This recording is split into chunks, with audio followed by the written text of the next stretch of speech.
This was a very momentous year. We also saw the launch of Chandrayaan Aditya L1 mission. This is New India and it is achieving the greatest heights and it is crossing all the milestones. PM Modi की अध्यक्षता में नारी शक्ति वंदन act पास किया गया, related to women empowerment. 83 billion people have used UPI. India ने ऑस्कर जीता है इस साल for the movie RRR।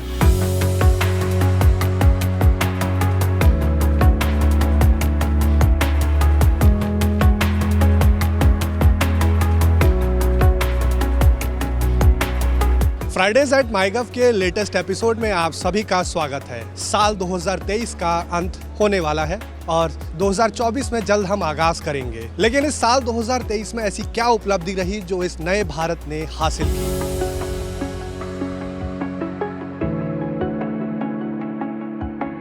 This was a very momentous year. We also saw the launch of Chandrayaan Aditya L1 mission, and this is also a beginning of a new India, which is also representing a new youth. This is new India, जहाँ पे इसरो ना कि moon पर land कर रहा है, यहाँ पे गवर्नमेंट रिसर्चर्स के साथ साथ स्टूडेंट्स को विद कोलैबोरेशन विद कॉलेज हमें इनेबल करती है, हम रिसर्च करें एंड अपना कंट्रीब्यूशन दे सके अपने इंटरेस्ट पे। और साल 2024 में उन्हीं उपलब्धियों का कीर्तिमान आगे बढ़ाते हुए हम नई ऊर्जा के साथ आगे बढ़ेंगे। लेकिन इस ऊर्जा को बढ़ाने में सबसे बड़ी ताकत उस राष्ट्र के युवाओं की होती है और इन्हीं युवाओं से आज हम जानने आए हैं कैसे नया भारत विश्व स्तर पर विभिन्न कीर्तिमान गढ़ रहा है, किन सरकारी पहलों से निरंतर युवाओं को अपने भविष्य को उज्जवल बनाने में मददगार साबित हो रही हैं और कैसे वे नए भारत में अपना योगदान दे पा रहे हैं। Space research enthusiasts, and recently 2023 is the momentous year for us, as we have all seen on 23rd August India become the first nation to land on the south pole on the moon and becomes only the fourth one to reach there, and this is momentous for us because it is the one of the lowest cost mission, just only 615 crores, which is way less than the movies of Bollywood takes for assisting this. I am very much proud and very much enthusiastic.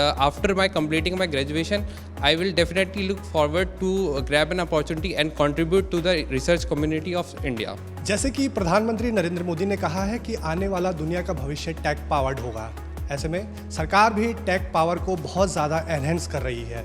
ऐसे में हमारे साथ कुछ युवा जुड़े हैं जिनका मानना है कि आने वाला भविष्य रोबोटिक्स पर भी बहुत ज़्यादा डिपेंडेंट होगा और ये रोबोटिक्स की पढ़ाई कर रहे हैं। इन्हीं से जानेंगे कि किस तरह से देश न केवल रोबोटिक्स बल्कि AI में भी नए नए कीर्तिमान स्थापित कर रहा है।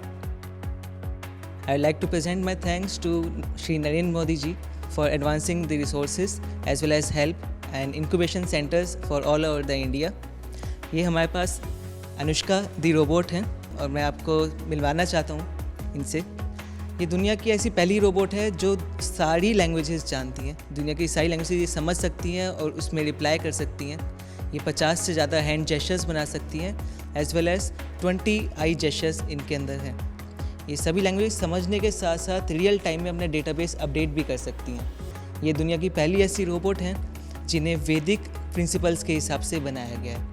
Python as well as JavaScript and shell, इनके थ्रू इसके अंदर चित्त, मनस, अहंकार और बुद्धि जैसे कंपोनेंट्स डाले गए हैं हार्ड कोड करके। सर, अगर रिसर्च एंड डेवलपमेंट की बात करें 2023 में, तो अभी तक इंडिया के पास खुद का कोई कामेकाजी ड्रोन नहीं था।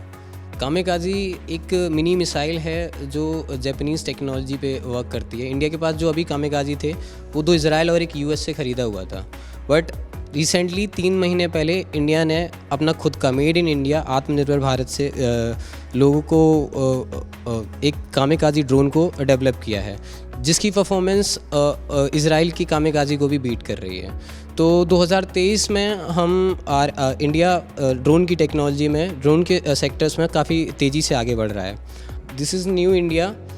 अभी तक जो इंडिया में ड्रोन टेक्नोलॉजी का इतना बढ़ावा नहीं दिया गया था, बट 2023 में ड्रोन टेक्नोलॉजी को काफ़ी बढ़ावा दिया गया है।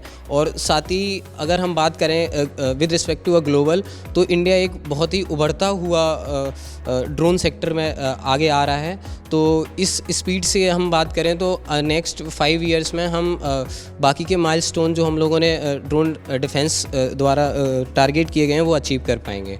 केदारनाथ टेम्पल पर, जो कि दिव्यांगजन जो कि किसी कारणवश अपने बहुत ही एक मन की इच्छा होती है कि मंदिर को घूमना, मंदिर उस पर बाबा का दर्शन करना, वो नहीं कर पाते हैं, तो उनके लिए हमने एक प्रोडक्ट बना रहे हैं हम, जिससे कि वो एक बिल्कुल रियलिस्टिक मॉडल के थ्रू उसे पहुंच पाएंगे, उस मंदिर का दर्शन कर पाएंगे और उन्हें सारी सुविधाएं वैसी महसूस होंगी जैसा कि वो सचमुच जा कर के बाबा के दर्शन करते। सो बात करते हैं हमारे पहले मॉडल की, जो कि किसी भी इंस्टीट्यूट, हॉस्पिटल से मॉल्स का एक 3D और रियलिस्टिक VR मॉडल प्रिपेयर करके हमें दिखाता है। वो ये हमें स्क्रीन पे दिख रहा होगा यहाँ पर, जो कि जैसे कि ये हमारा एक एविटार है जिसके थ्रू ये हमारा कॉलेज है। हम किसी भी कमरे में किसी भी जगह पर जा कर के देख सकते हैं, ऐसा एज्यूम करके कि हम वहाँ पर सचमुच हैं। मेरे लिए 2023 का सबसे बड़ा अचीवमेंट यही है कि गवर्नमेंट कैसे रूरल एरियाज़ के लिए काम कर रही है और कैसे उन रूरल एरियाज़ को स्मार्ट विलेजेस बनाने के लिए एकाग्रत है।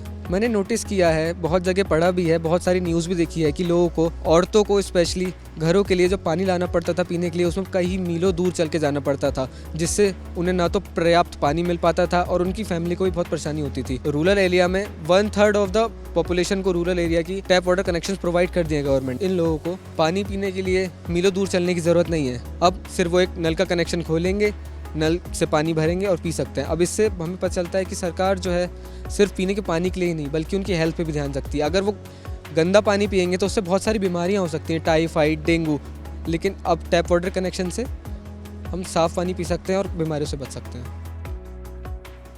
मेरे लिए यह साल का सबसे बड़ा अचीवमेंट है कि हमारा एक बिल जो PM मोदी की अध्यक्षता में नारी शक्ति वंदन एक्ट पास किया गया, जो कि 3 डेकेड से पास नहीं हुआ था, और ये हमारे लिए सबसे बड़ा अचीवमेंट है क्योंकि वुमेन एम्पावरमेंट इससे हमारा झलकता है और वॉइस एक आती है विमेंस की हमारे पार्लियामेंट में, जो कि हमारे लिए एक बहुत बड़ा अचीवमेंट है related to women empowerment. For me, the biggest achievement of 2023 is that UPI. UPI is a unified payment interface where we can transfer our money, and according to the data it was found that 83 billion people have used UPI in 2023, in which 139 billion money has transferred, and it was estimated that 7.9% growth was happened in 2023, and after 2027 India will be marked second largest economy in the world. So for me, it's the biggest achievement of India in 2023.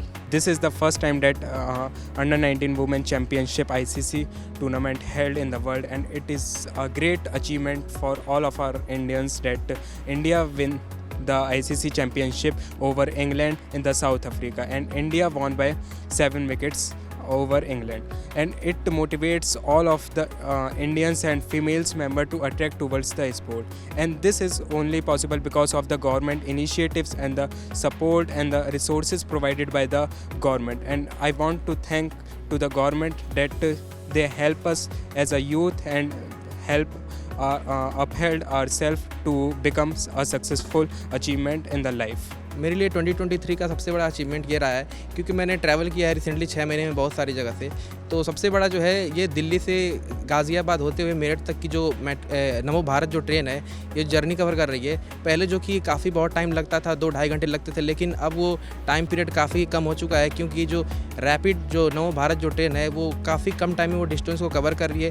इसकी speed लगभग 160 kilometre से लेकर 180 kilometre प्रति our की speed से चलती है। And for me India का सबसे बड़ा अचीवमेंट इस साल ये है कि इंडिया ने ऑस्कर जीता है इस साल फॉर द मूवी RRR। उसमें जो सॉन्ग है नाटू नाटू उसके लिए, तो हमें ये दिखाता है कि इंडिया ग्लोबल लेवल पे एंटरटेनमेंट इंडस्ट्री कितना बढ़ रहा है इस समय।